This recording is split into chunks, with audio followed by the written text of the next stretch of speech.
Urdu teacher کے معزز سامعین السلام علیکم۔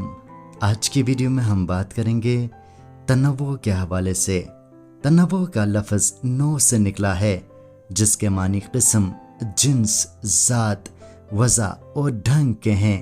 تنوع کے معنی رنگا رنگی، گونا گونی اور بو قلمونی کے ہیں۔ ادبی اصطلاح کے طور پر تنوع کا مفہوم یہ ہے کہ ادب پارے میں یا کلام نظم و نثر میں کسی ایک مضمون اور موضوع کو تکرار سے پیش کرنے کی بجائے نئے نئے اور مختلف نوع مضامین اور موضوعات پیش کیے جائیں۔ موضوعات کے ساتھ ساتھ تنوع اسالیب میں بھی ہوتا ہے۔ اگر ہم کائنات کے مادی اور غیر مادی حقائق کا جائزہ لیں تو یہ بات سامنے آتی ہے کہ ان میں بہت رنگ رنگی اور تنوع ہے۔ انسان کا رشتہ کائنات کے خالق کے ساتھ بھی ہے اور اپنے جیسے دوسرے انسانوں کے ساتھ بھی، اور کائنات کے مظاہر کے ساتھ بھی۔ انسان اور خالق کا رشتہ غیر مرئی اور ما بعد الطبیعاتی حقائق کا پتہ دیتا ہے۔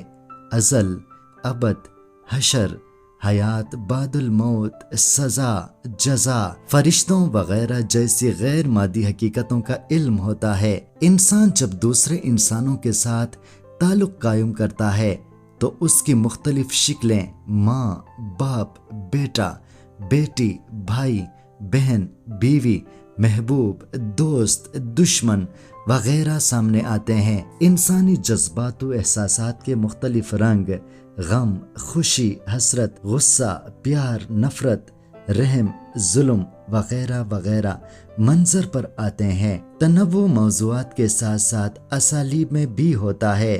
موضوع کو بدلنے کے ساتھ اسلوب بھی بدل جاتا ہے۔ کہیں فارسی امیز اور عربی امیز زبان استعمال ہوتی ہے، کہیں ہندی امیز، کہیں سادہ اردو استعمال ہوتی ہے، کہیں شاعرانہ اور فنی وسائل کا استعمال زیادہ ہوتا ہے اور کہیں کم۔ اسی طرح سے تنوع تکنیک اور ہیئت میں بھی ہوتا ہے۔ اردو میں بہت سے ادیب اور شاعر تنوع کی خصوصیات کے حامل ہیں۔